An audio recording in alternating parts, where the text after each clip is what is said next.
Hari ini kita akan belajar latihan soal variance ya. Jadi di sini ada soal variance ya. Tabel yang pertama ini tabel dari master budget, berarti ini standarnya. Dan yang tabel yang di bawah ini yang aktual ya. Nah, kita lihat apa yang diminta sama soalnya. Yang pertama, siapkan tabel standar manufacturing cost untuk kue cubit selama periode tahun 2015. Berarti nanti di pertanyaan pertama kita nyari unit cost untuk membuat satu unit kue cubit ya. Jadi yang kita gunakan adalah data standar ya. Oke, terus yang pertanyaan nomor 2, yang A, price varian untuk bahan baku berdasarkan pembelian dan buruh ya. Berarti kita harus buat price varian dan juga price varian untuk material dan juga price varian untuk direct labor. Efisiensi varian untuk bahan baku, buruh, dan overhead ya. Spending varian untuk keseluruhan biaya overhead dan production volume varian ya.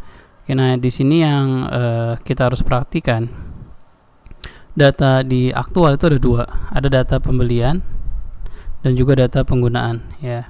Jadi untuk data pembelian ini akan kita gunakan ketika mencari yang namanya direct material price varian ya. Berarti yang ini untuk direct material price variance ya. Oke, sedangkan yang digunakan, data ini akan kita gunakan atau yang berhubungan dengan bahan baku ya. Ini kita gunakan untuk mencari yang namanya direct material efisiensi varian. Oke. Nah, untuk yang overhead, kalau kita perhatikan di sini apa? Ada 1 efisiensi varian overhead ya, 1. Spending varian untuk keseluruh biaya overhead, berarti ada 2, dan production volume varian. Oke. Nah, di sini kita hanya disuruh mencari 3 varian overhead. Berarti apa? Di sini kita menggunakan yang namanya 3 varian method ya. Jadi ingat yang namanya variance untuk overhead ada yang 3 metode sama 4 metode ya. Bedanya apa? Nah, di 3 metode spending variance untuk variable overhead dan fixed overhead digabung jadi 1 ya. Sedangkan di di yang 4 varian metode itu tidak digabung ya. Jadi masing-masing 1. Nah, kalau kita perhatikan dari soal dan pertanyaan di sini ya. Nah, di sini kita disuruh mencari 3 varian metode dan data yang ada juga hanya bisa memungkinkan untuk menghitung varian dengan 3 metode ya. Jadi dengan data seperti ini kita nggak mungkin bisa mendapatkan varian 4 metode. Kenapa? Karena di sini di dalam aktual total biaya overhead kita nggak tahu berapa yang untuk fixed cost, berapa untuk yang variable cost. Ini kita nggak tahu ya. Jadi sekali lagi soal ini didesain untuk metode varian dengan 3 metode. Oke, kita lanjutkan. Sekarang kita akan menjawab pertanyaan nomor 1. Siapkan standar manufacturing cost untuk kue cubit selama periode tahun 2015. Ya, jadi di pertanyaan pertama ini kita akan menghitung unit cost ya dari kue cubit. Jadi berapa harga kue cubit, berapa cost kue cubit untuk 1 unitnya ya. Nah, datanya, informasi yang kita gunakan adalah berdasarkan informasi yang standar ya. Nah, kalau kita perhatikan di sini ya, untuk membuat satu kue cubit, bahan bakunya terdiri dari direct materialnya ada 3, tepung terigu, telur, dan gula. Terus ada direct labor, upah buruh, ada variable overhead ya sebesar 6 juta, dan yang terakhir ada yang namanya fixed cost ya. Jadi biayanya ada 1, 2, 3, 4, 5, 6, ada 6 biaya ya. Nah, sekarang kita buat ya. Jadi kita mau ngitung yang namanya standar manufacturing cost atau standar cost ya. Nah, standar cost di sini terdiri dari direct material ya, di mana direct materialnya ada terigu, ada telur, dan juga ada gula ya.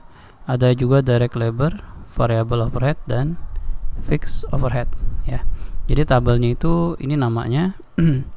Terus kita tulis di sini. Nah, untuk 1 unit itu membutuhkan berapa kilogram ya. Kita lihat di sini misalnya direct material untuk terigu ya. Secara standar kita akan bikin 400.000, itu membutuhkan tepung terigu 4.000 kilo ya. Artinya apa? Untuk 1 unit kue cubit itu membutuhkan berapa banyak tepung terigu ya. 4.000 kilo untuk 400.000, berarti kilogram per unitnya untuk yang terigu ya. Sini kita tulis ya, terigu berarti apa? 4.000 kita bagi dengan 400.000, tahu di sini sama 0,01 ya. Jadi untuk 1 unit kue cubit itu membutuhkan 0,01 kg dari terigu ya. Nah, karena kita mau ngitung berapa unit costnya, maka kita cari di sini data 1 kg itu berapa. Jadi cost per kilogram. Nah, untuk tepung terigu sendiri cost 1 kg itu 7.500 ya. Oke. Maka di sini cost per unit. Maka untuk bikin kue cubit, kita untuk 1 unit kue cubit membutuhkan 0,01 kg terigu dan harga per kilogramnya 7.500, maka 1 unitnya itu 0,01 dikalikan 7.500 atau 75 ya. Yang telur juga sama ya. Berarti ini kan 1.000 kg untuk 400.000. Makanya 1 unitnya itu butuhnya itu 0,0025. Dari mana? 1.000 dibagi 400.000. 1 kilogramnya 10.000 ya. Berarti 1 unitnya membutuhkan biaya telur sebesar 25.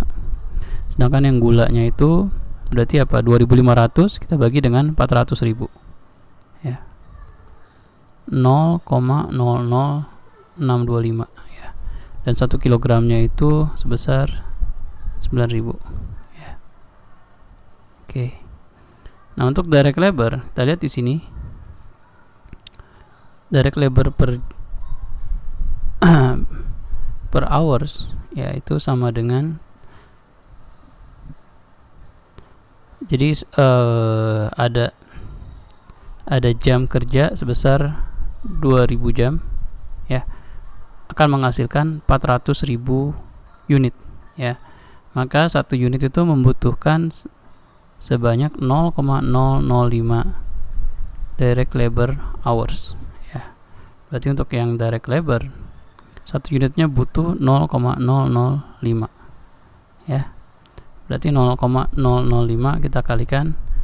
Nah, per unitnya berapa? Per unitnya per jam direct labor itu 25.000 ya.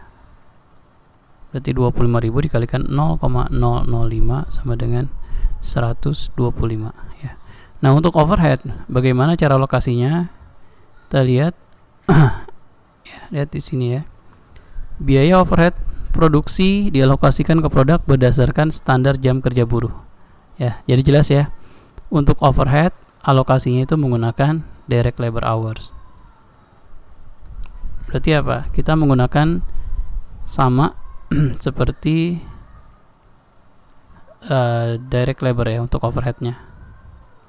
Oke, nah sekarang yang belum ada itu berapa cost per jam, cost per jamnya. Jadi untuk direct labor kan udah jelas, ini udah ada 25.000 per jam. Tapi untuk variable overhead itu belum ada. Yang ada apa? Kita tahu biaya totalnya 60 juta, maka rate dari variable overhead itu sama dengan 6 juta dibagi dengan 2000 jam ya, tahu sama dengan 3000 ya. Berarti 0,005 kita kalikan dengan 3000, sini sama dengan 15 ya. Sedangkan untuk fixed overhead kita tahu total biayanya 70 juta, maka rate dari fixed overhead itu sama dengan 70 juta kita bagi dengan 2000 ya, tahu sama dengan 35.000 ya. Berarti fixed overheadnya 35.000 dikalikan dengan 0,05 sama dengan 175 ya. Jadi ini kalau kita jumlahkan semuanya besar 471 ya. Jadi secara standar untuk membuat 1 unit kue cubit itu biayanya 471.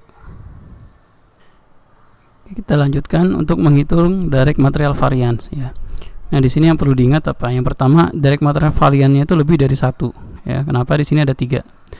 Ada tepung terigu, telur, dan gula. Oke, itu yang pertama. Nah, yang kedua, ini ada pembelian, ada penggunaan ya. Artinya kita tahu di dalam direct material variance itu ada price variance dan efficiency variance ya.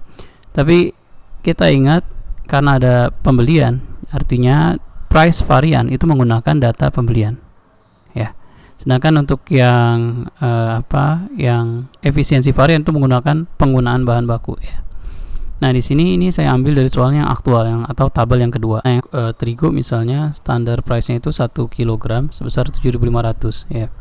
Dan untuk 1 unit itu membutuhkan 0,01. Ini standar price, ini standar quantity ya. Yang digunakan yang dibeli itu berbeda, maka ketika kita akan menghitung direct material variance ya.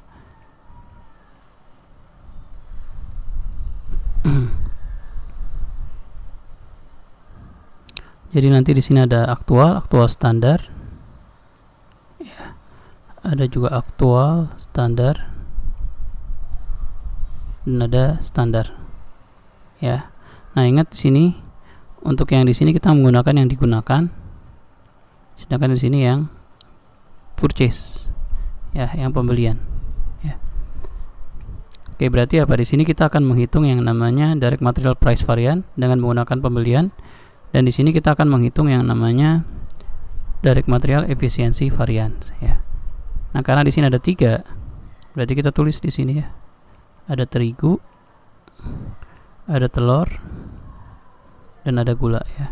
Jadi nanti kita akan menghitungnya itu secara keseluruhan. Jadi total biaya aktual untuk seluruh biaya kita bandingkan dengan aktual standar seluruh biasa. Ini yang namanya direct material price variance.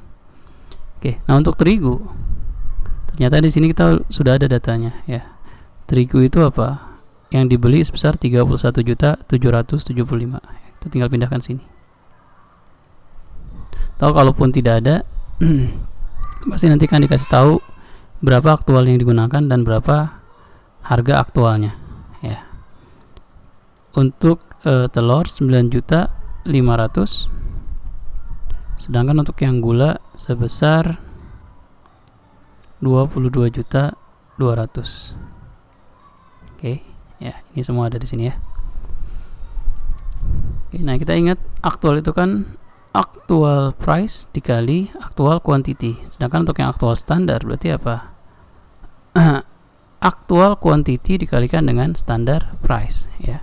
Berarti di sini kita menggunakan aktual quantity-nya 4.100 kita kalikan dengan standar price. Standar price-nya mana? Untuk yang terigu standar price-nya 7.500 ya. Berarti ini juga sama nih. 950 untuk yang telur dikalikan 10.000. Sedangkan yang gula 2.450 kita kalikan dengan 9.000. Ya, kalau kita jumlahkan yang aktual berarti 63.475, sedangkan aktual standarnya 62.300. Nah, inilah selisih antara ini berdua. Ini yang namanya direct material price variance ya. Lihat di sini. Aktualnya 63.475, standarnya 62.300. Berarti apa? Biaya aktual lebih besar dibandingkan dengan aktual standar. Berarti pasti tandanya unfavorable. Kenapa? Karena aktualnya lebih besar. Ya. Berarti nilainya berapa variance-nya? Selisih antara 63.475 kita kurangi dengan 62.300 ya, sebesar 1.175. Nah, kita lanjutkan dengan yang direct material efficiency variance ya. Nah, yang pertama kita hitung yang standarnya dulu ya. Nah, untuk yang standar berarti apa? Di sini karena di sini yang namanya direct material efisiensi varian merupakan bagian dari flexible varian, maka semuanya menggunakan angka penjualan yang sama 385.000 ya. Jadi kita mau tahu nih ingat standar itu di sini kan berarti kan standar price dikalikan standar quantity. Standar price nya udah ada nih 7.500 ya, untuk yang terigu. Sedangkan kita perlu tahu standar kuantitinya, ya. Berarti apa? Kalau kita membuat 385.000, ya, berarti apa? Standar kuantitinya sebesar 385.000 dikalikan dengan 1 unitnya itu secara standar butuh berapa? Ini 0,01, ya, berarti kita kalikan dengan 0,01, ya. Yang telur, untuk yang telur berarti standar price nya itu 10.000, ya, kita kalikan dengan 385.000 kalikan dengan standar kuantitinya 0,025, ya. Sedangkan untuk yang gula itu standar price nya 9.000, kita kalikan dengan 385.000 kita kalikan dengan 0,00625, ya. Jadi standarnya 60, 156, 250 totalnya, ya. Sedangkan di sini yang aktual standar berarti apa? Aktual quantity dikalikan dengan standard price. Aktual kuantitinya kita menggunakan yang penggunaan, ya, atau yang use, ya. Berarti apa? Berarti di sini 3.900 kita kalikan dengan standard price-nya untuk terigu 7.500, ya. Sedangkan untuk yang telur 950 kita kalikan dengan 10.000, ya. Dan yang gula 2415 kita kalikan dengan 9.000, ya. Jadi totalnya 6485. Maka di sini kita bisa ngitung yang namanya direct material efisiensi varian, ya. Kita lihat dulu tandanya, di sini 485, di sini 156. Berarti tandanya unfavorable. Kenapa? Aktual standarnya lebih besar dari standar, ya. Berarti nilainya variansnya itu sebesar 328.750, ya. Oke. Berarti di sini kita sudah menghitung direct material price varian dan juga direct material efisiensi varian. Nah, kita lanjutkan dengan direct labor varian. Jadi kita lihat ini biaya aktual, ini yang standar, ya. Maka di sini untuk direct labor biaya aktualnya sebesar 50.700.000. Kita langsung masukkan. Nah, untuk yang standar berarti apa?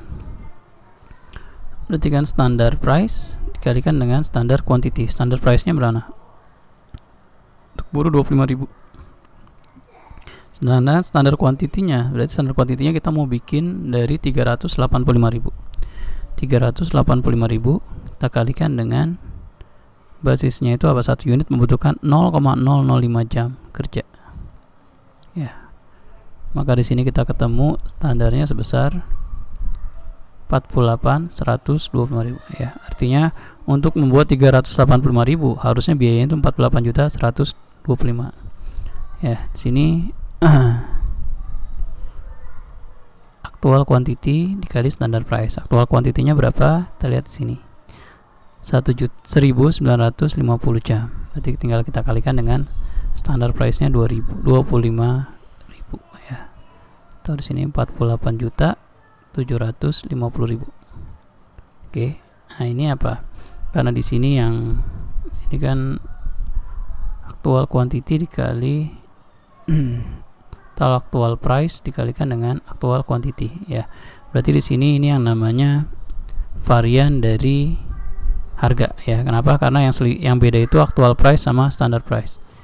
Ini namanya direct labor price variance, ya. Nilainya berapa? Karena aktualnya lebih besar pasti unfavorable, ya, sebesar 1.950.000, ya. Nah, ini, ya, ini yang namanya direct labor efisiensi variance, ya. Nah, nilainya ini kita lihat aktual standarnya lebih besar dibandingkan dengan standar, berarti tandanya unfavorable juga. Nilainya sebesar 625.000. Kita lanjutkan yang terakhir, overhead varian. Nah, ingat di sini kita akan mengerjakan dengan 3 metode. Artinya kita akan cari overhead spending varian, ya, yang merupakan gabungan antara variable overhead dan juga fixed overhead spending, ya. Oke, terus ada juga yang namanya variable overhead efisiensi varian, dan juga fixed overhead volume varian ya. Nah, di sini dari data yang ada kita nggak dikasih tahu, nggak ada informasi dari aktual overhead 69 juta ini berapa yang untuk fixed cost dan berapa untuk yang variable cost ya. Jadi untuk mencari overhead spending varian kita harus carinya secara total ya. Jadi sekali lagi kita nggak tahu berapa fixed overhead dan variable overhead untuk yang aktual. Yang kita tahu totalnya itu sebesar 69 juta ya. Oke, berarti apa? Kita cari yang namanya aktual standar di sini ya. Nah, kalau yang namanya fixed overhead untuk ngitung spending varian itu gampang.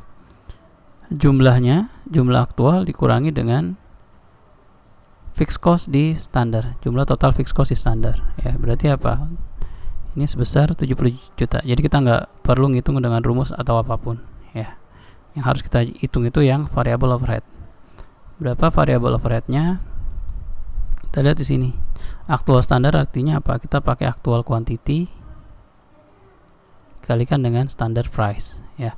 Aktual quantity-nya karena ini basisnya menggunakan jam kerja, berarti kita menggunakan yang 1950 kita kalikan dengan standar untuk variable overhead sebesar 3000 kalikan dengan 3000, maka totalnya sebesar 75.850.000 ya. Nah, di sini ini yang namanya overhead spending varian ya. Besarnya lihat di sini, karena yang aktualnya lebih kecil berarti tandanya itu favorable ya. Besarnya berapa selisihnya? 6.850.000. Oke, nah kita udah menjawab overhead spending varian. Sekarang untuk variable overhead efisiensi varian kita bandingkan dengan yang standarnya ya. Jadi standarnya di sini untuk yang variable overhead itu harusnya kalau kita bikinnya 385.000 unit, atau kalau kita lihat di sini standar price dikali standar quantity. Standar price-nya itu 3.000 kita kalikan dengan standar untuk membuat 385.000 ya. Berarti kita kalikan dengan sebesar 0,005. Jadi sekali lagi untuk yang variable overhead standar itu kan standar price-nya yang 3.000 dikalikan dengan standar quantity. Standar quantity untuk membuat 385.000. Berarti karena satu unitnya membutuhkan 0,05 jam, berarti kita kalikan dengan 385.000. Tahu di sini sama dengan 5.775.000 ya. Nah, ini selisih antara aktual standar untuk yang variable overhead dengan yang standar itu sebesar 75.000 unfavorable. Nah, sedangkan untuk yang fixed cost ya, standarnya itu artinya rate-nya itu 35.000 ya. Kita kalikan dengan berapa sih harusnya kalau produksinya 385.000, maka standar jamnya itu 385.000 kita kalikan dengan 0,05 ya, sama dengan ya, berarti apa? Standarnya itu harusnya 385.000 ya. Jadi kalau kita perhatikan di sini ya, kita awalnya punya fixed cost total 70 juta ya, dengan asumsi yang diproduksi itu 400.000 ya. Artinya perusahaan menyiapkan fixed cost untuk produksi 400.000 unit ya. Berarti 70 juta dibagi berarti di sini rate-nya kita dapat 35.000 per jam ya. Nah, ternyata yang aktualnya 385.000. Artinya apa? Kalau 385.000 harusnya fixed cost-nya itu lebih kecil nilainya, di bawah 70 juta ya. Nah, di sini cuma 67.375. Nah, ini selisih antara 70 juta dan 67.375 sebesar 2.625. Ini yang namanya fixed overhead volume varian. Sedangkan yang ini yang namanya variable overhead efisiensi varian ya. Oke, jadi di sini kita udah jawab semuanya ya.